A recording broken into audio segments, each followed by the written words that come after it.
Hey, what is going on, everyone? This is Mohammed, your personal PMP coach from Certified with Ease, coming back to you with day 3 of solving 10 questions. Okay, so we want to solve 10 questions every single day for 30 days because the best way to pass the exam is to solve as many questions as possible and to understand behind the scenes, meaning understand why the answer is such. Okay, so remember, we have a free training. If you're unfamiliar with how to approach this exam, if there's too much information, we have a training.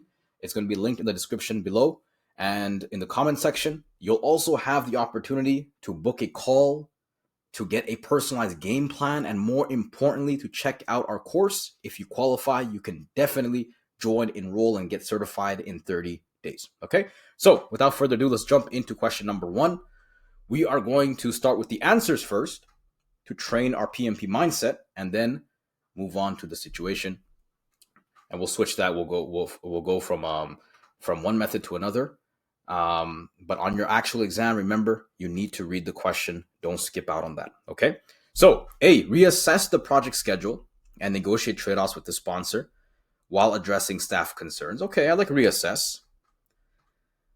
Right, we're not escalating with the sponsor. We're simply just negotiating. Maybe there's an issue. Remember, if the question problem directly involves the sponsor, it's okay to include the sponsor.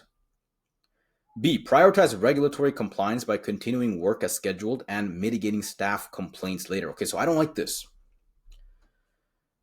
because it doesn't take a proactive step in solving the problem. Rather, it delays it. Anytime there's a delay in problems, meaning that you're pushing it or you're ignoring it, not the answer. C, facilitate a meeting with the stakeholders to balance integration complexity, staff readiness, and regulatory needs. I like that. Facilitate, take a step back. This is principle number 3 as well. A project manager or a servant leader will facilitate things. De-escalate the conflict to senior management and request an immediate decision. So D and B, I don't like. D contradicts principle number 8. B simply ignores some of the problems. Okay, so we're left with A and C. Let's read the problem. A project to upgrade a hospital's electronic medical record system is in the execution phase. The technical team reports that the system integration with legacy software are more complex than planned, requiring additional effort. Meanwhile, clinical staff complain that the workflow disruptions during testing are affecting patient care, and they request delays until training is complete. The sponsor, however, insists that the project stay on schedule. Okay, here's what's actually going on. You might get a question on the exam that just floods you with information. This person's complaining, that person's complaining, that person's complaining. The problem statement is very simple. The problem statement here is that technical team complaining about something, clinical staff complaining about something, and the sponsor complaining about something. So you have different stakeholders complaining about different things, and we have to meet our regulatory deadlines. What should we do? If we reassess the project schedule, which is fine, and negotiate trade-offs with the sponsor while addressing staff concerns, that might be an issue. Because if we negotiate trade-offs, the sponsor wants us to meet the regulatory deadlines. So these deadlines we have to meet. Remember, principle number 2, we never settle for delays, meaning that we have to meet all our deadlines. C, facilitate a meeting with the stakeholders to balance integration, complexity, staff readiness, and regulatory needs is what we want to do. We're considering everyone's problems.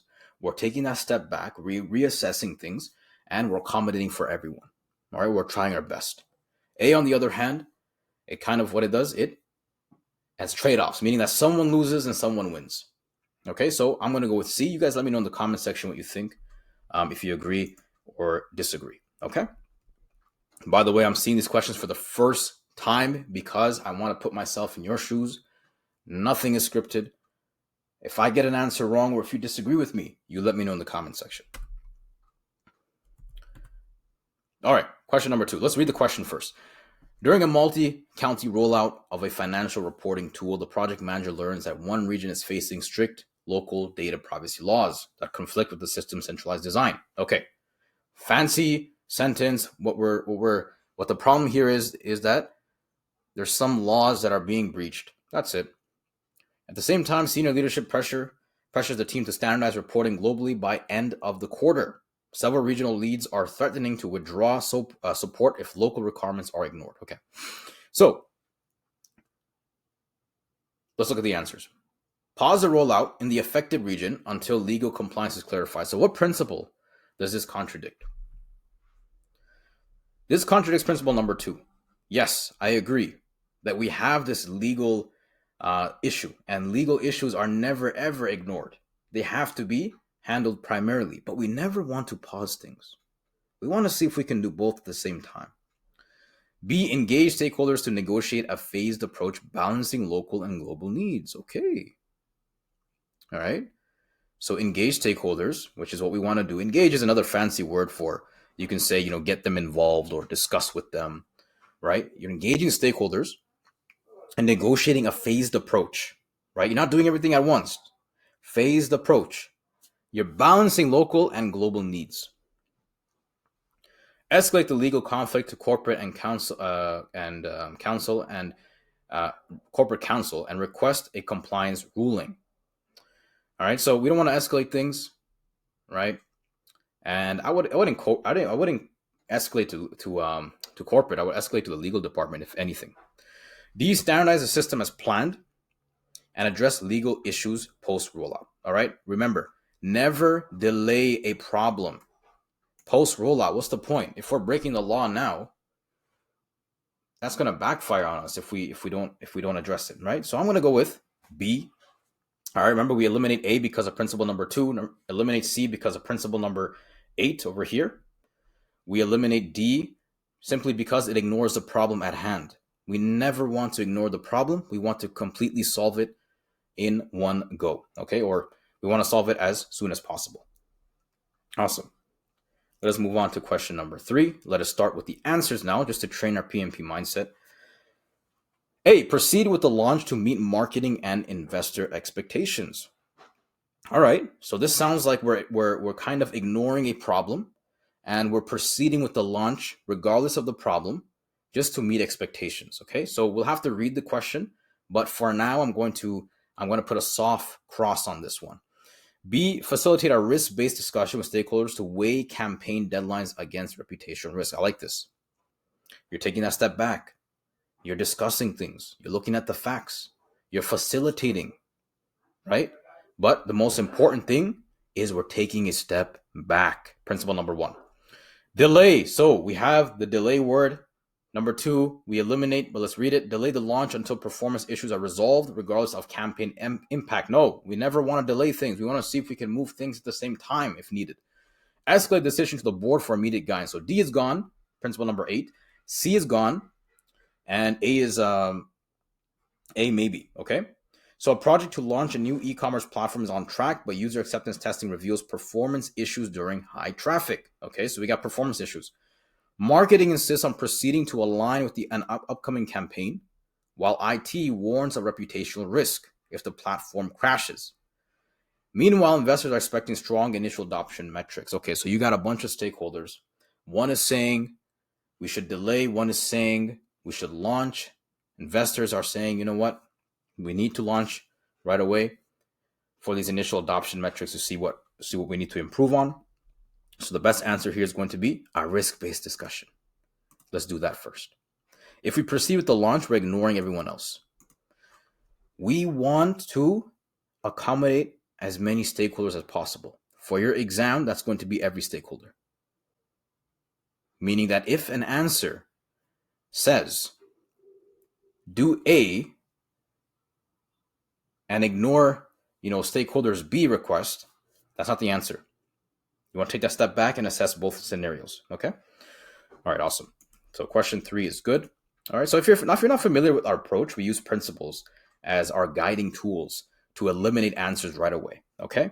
That's why I have these principles on the left-hand side. This is our course, by the way. If you're interested, you can always book an appointment. It's in the it's going to be in the description. Please watch the video before you do. It's going to change how you think of the PMP, okay? Yes, it's 30 minutes, but I promise you it's going to be so much more beneficial for you. All right, awesome. So again, the principles are there to guide you, and to direct you in terms of what answer to eliminate, what answer to choose. Right? They're very, very powerful. This took me maybe a month actually a couple of weeks to actually finalize and create by looking through so many mock exams, and asking questions and seeing the similarities and patterns in the PMP exams. Okay. All right. Awesome. So question number 4. Let me just bring this up a little bit. All right. The answer is a little bit small, but hopefully you guys could read them. So an infrastructure project is halfway through construction when the government introduces new environmental regulations that will require design modifications. Anytime the government or any legal body introduces some legislation, you cannot ignore it. You need to consider it. At the same time, suppliers warn of rising material costs if procurement is delayed further. The sponsor demands a project stay within budget, while environmental groups threaten negative publicity if compliance is not addressed. Okay, so you'll see a common theme in these questions over here that I'm trying to teach you guys. You might get questions on the exam where you have multiple problems in one question. Do not be distracted by that. If that stakeholder and this stakeholder and the third stakeholder are all complaining, it's the same thing. The problem statement is that it's simply people complaining. That's what it is, okay? Don't get so caught up in the details. You're on the clock. You gotta answer within the minute and 15-second mark, okay? So, A, rebaseline the project to include compliance costs and inform the sponsor. All right, sorry, I didn't read the problem statement. So, what do you have here? The government introduces regulations. The suppliers warning of rising material costs. The sponsor demands a project stay within budget, and environmental groups are basically protesting. Okay, so rebaseline the project to include compliance costs and inform the sponsor. Does this solve every single situation? Does it? Maybe not. Okay, but let's see what else there is. Negotiate with the suppliers to secure materials while planning compliance changes. All right. I mean, that's only with the suppliers, right? But I mean, it still solves a problem on the supplier's end. Engage stakeholders to prioritize regulatory compliance while managing cost trade-offs. Interesting. Escalate the conflict between the budget and compliance directly to the steering committee. So we don't want to escalate things. That's not going to help us. So D is gone. Now, out of A, B, and C, there's no answer that basically tells us, take a step back and talk to everyone and figure things out. Rather, A is addressing one problem, B is addressing one problem, and C is addressing another problem. What is the most important issue here? You guys let me know in the comment section. I want to see what you guys think. Remember what I said in the beginning of question 4. I mentioned something very important. If you need to go back to the beginning of question 4, this question, I mentioned something very, very important. You tell me what the most important thing is. Okay? All right, awesome. I'm going to let you guys do some work. I'm not going to give you guys all the answers. Question number 5. Let's look at the answers. Escalate the blame conflict to the sponsor for resolution. Nope. Implement a joint requirements workshop to align IT and business expectations. Okay, so this tells me if this is the answer, there's a gap in maybe some sort of understanding of the objectives. Okay, the disagreement between these two parties. Proceed with partial deliverables to demonstrate progress. Okay, I mean, if it's an MVP, if that's what they mean, it can be correct, but we have to read their situation. Usually on your exam, they'll mention explicitly MVP, minimal viable product, or a product increment. Update the risk register to reflect organizational conflict. That's not going to really help, but let's read the question and understand the problem statement. A cross-departmental digital transformation project is facing delays. The IT team blames business units for not providing timely requirements, while business units argue that IT constantly changes technical specifications. The sponsor is pressuring the project manager to show quick wins for the board. Okay. So the sponsor is someone extra in this entire situation. The main problem is business is blaming IT is blaming business. B is going to be the best answer. Take these two problem groups, set up a workshop. I'll set up a meeting instead of a workshop. I don't think a workshop is required, but whatever, set up a workshop, align expectations. So everyone's on the same page, everyone's clear on the goals. Remember this fundamental rule: when people are not clear on the objectives, that's when argument starts.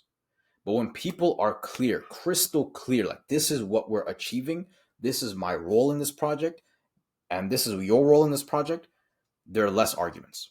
Okay, so that's what you want to do. You want to get everyone on the same page. Awesome. Let's move on to question number 6. And we will start with the question this time. A project to implement an automated payroll system is nearing completion. Late in testing, the team discovers that certain features do not comply with union agreements.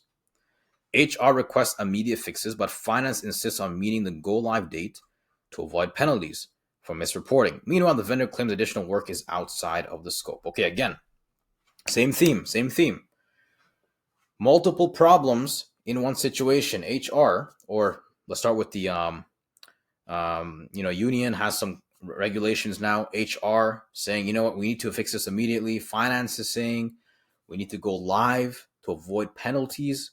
And the vendor is saying, what? We need to do additional work outside of the scope. What should we do? Escalate dispute between HR, finance, and vendor to senior management. If only it was that easy, right? We might do that in our actual workplaces, but I mean, maybe not in this case, but this is not going to be the answer. Okay, principle number 8, simple. You're going to see this a lot in your answers. I know a lot of you have seen this in SH, study hall, and SH indicates that this is the answer. For your exam, just note, do not escalate things. If you need to involve something, they'll never use the word escalate. They will say ask or discuss or set up a meeting or whatever it may be. Okay? Review the union agreements, scope based on and contract determined compliance gaps. Okay, so this kind of covers everything, right? Union agreements, you got the scope baseline, you got contract determined compliance gaps. Okay, so this one covers a lot of our problems. Approve fixes to satisfy HR while maintaining the current schedule. No, right? I mean, it does solve HR's requests, but if you really think about it, in terms of immediateness, in terms of how critical HR's problem is, it's not that severe. Delay the go live, so we never want to delay. Principle number 2. Principle number 2 should be memorized. 1 and 2 should be memorized 100%. These are the most common principles. I always see them. Delay the go live until requirements are addressed. So I'm going to go with B. You guys let me know what you think. All right. Question number. Oh, that was okay. My bad. 7. All right. Awesome. So let us start with the. Did we start with the answers last time? No, we didn't, right? Let's start with the answers. Proceed quickly to secure funding, even if the results are incomplete. I love these. I love these answers over here, right? On your exam, you might get something like this, where they'll give you a good beginning. They'll say, you know what, secure something or discuss or launch something, and then they'll say something ridiculous, like even if the results are incomplete. I wouldn't choose it in the beginning. Let's see what else there is. Facilitate discussion, balancing speed to market with scientific integrity. Okay, I like the word facilitate here. Take a step back. You're discussing. Okay. Collecting the details before actually proceeding. Escalate. So again, the funding pressure to sponsor for direction. So escalate. We don't want to escalate things. Delay the progress until results are scientifically validated. No, never want to delay things. Let's just read this question. Sounds a little bit strange. Scientific integrity. In a research and development project, the team is pressured to accelerate results to attract funding. However, preliminary results are inconclusive, and scientific leads warn that rushing will compromise the validity of the findings. At the same time, the competitors are rumored to be close to releasing their market research. Okay, so we have a situation where we have to launch fast. But the scientists are saying that if we launch too fast, the results are basically going to be garbage. So we have to balance between two of these things. So B is going to be the best answer. We have a discussion. We see what are the chances we can balance the two things: speed to market and having proper research, right? Having accurate research. So I'm going to go with B. All right, next question, 8. All right, so hopefully you guys are enjoying the series. And if you are, please subscribe, give it a thumbs up, share with anyone who's preparing for the exam. and book your appointment. The link is included in the description in the comment section. Watch the video. A lot of you are not watching the video. There's a secret question in the form that you have to fill out before booking that appointment. That basically tells us if you watch the video or not. Okay? But watch the video, benefit from it, and book that call with us. We want to show you what our amazing program is all about to help you get certified as soon as possible. Okay? Awesome. So, question number 8, let's look at the answers before looking at the question. Escalate vendor disputes to procurement and enforce penalties? No. All right, again, escalate, we don't want to do that. We don't want to enforce penalties as well. That's going to cause problems. That's not servant leader-like. We don't want to penalize people, even though it is a part of the job.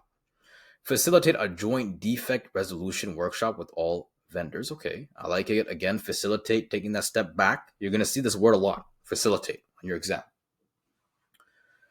Assign responsibility for defects to the vendor with the largest scope. Interesting. Assign responsibility for defects to the vendor with the largest scope. So this kind of tells me that the situation involves some sort of defect. And we're basically trying to tell the vendor that, you know what, since you have the largest scope, meaning that you're doing a lot of the work, you're going to handle the defects. All right. D, proceed with integration and log defects for later resolution. Again, we don't want to postpone things. We don't want to delay things, right? And this is a part of principle number 2. It's not that clear from the question, from the answer itself, but when you do things later on, you are creating a delay. All right, so I'm not going to go with D. I'm not going to go with A. B and C are the only 2 answers that don't contradict our principles. But remember what I mentioned.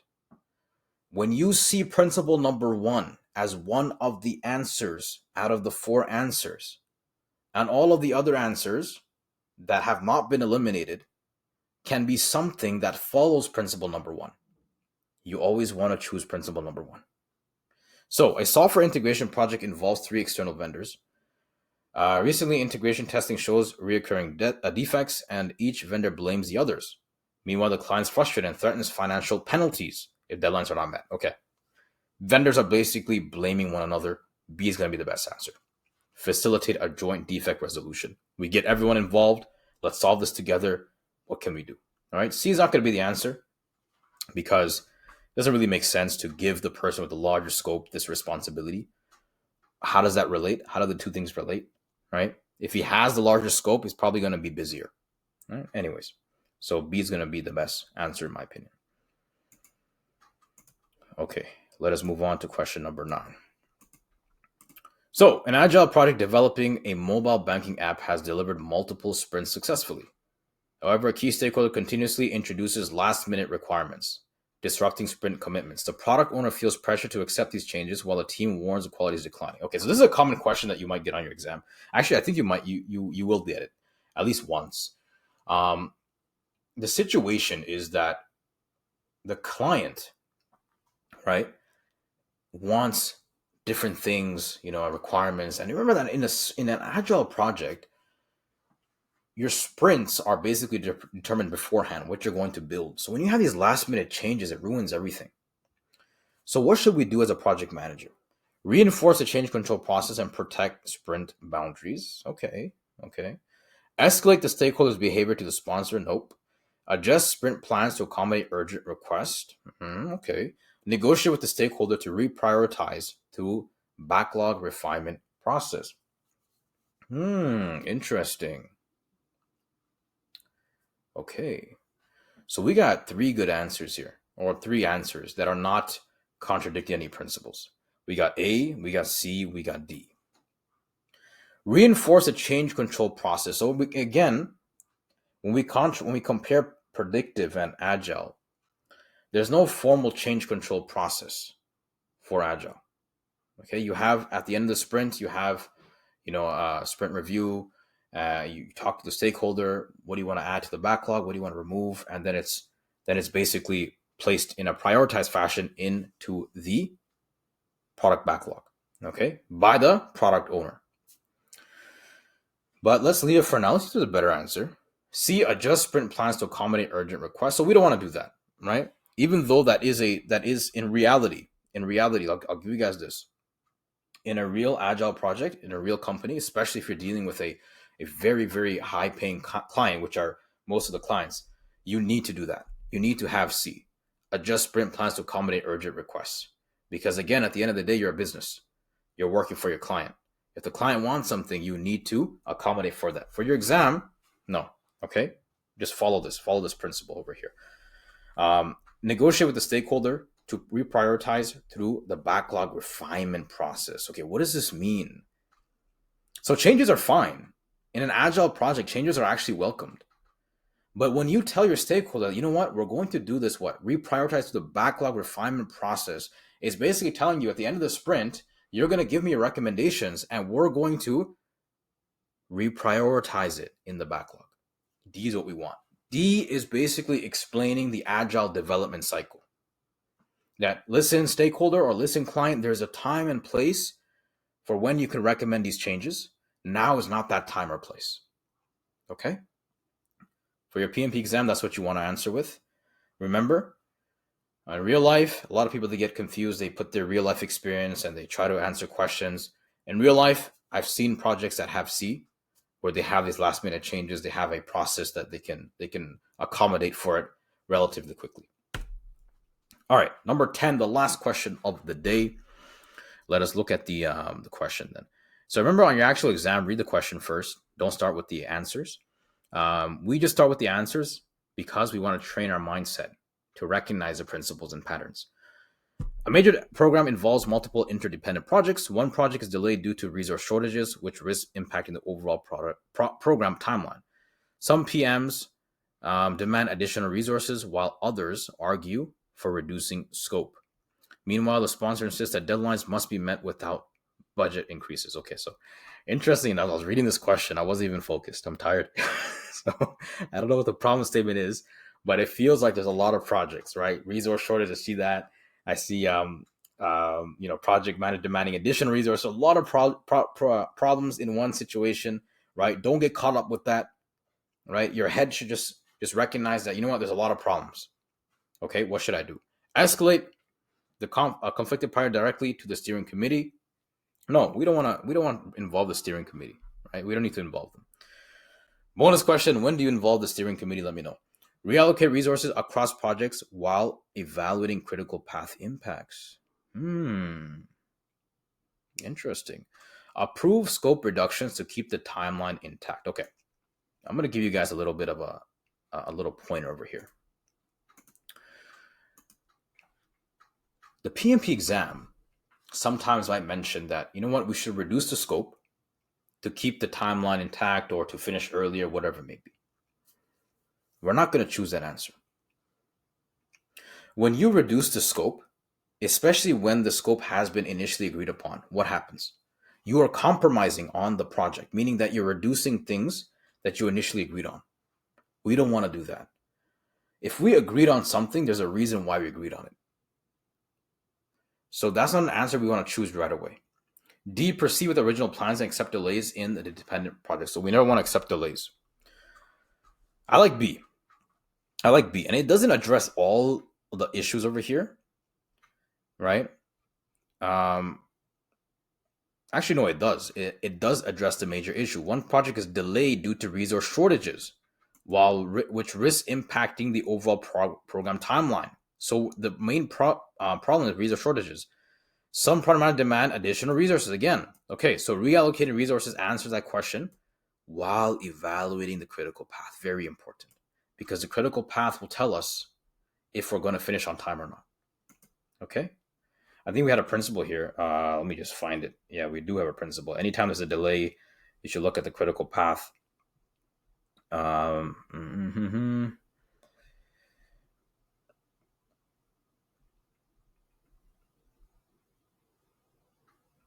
It's somewhere here. There we go. 22. When there is an occurrence that affects the schedule, choose the answer, looks at the critical path. Okay. So meaning that when there's a delay, look at the critical path. Or when there's a potential chance of a delay, look at the critical path. It will direct you.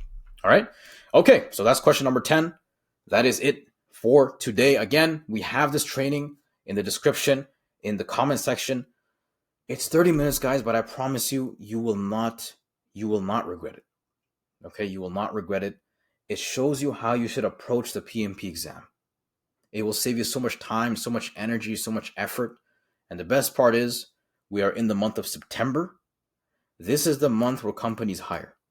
They hire a lot because they want to meet their Q4 goals and because it's after summer. Some people have left the company, some people are still around. So they're trying to replace as much as possible. So get your certificate, start applying if that's what your goal is. And I'll see you guys in the next video. Take care.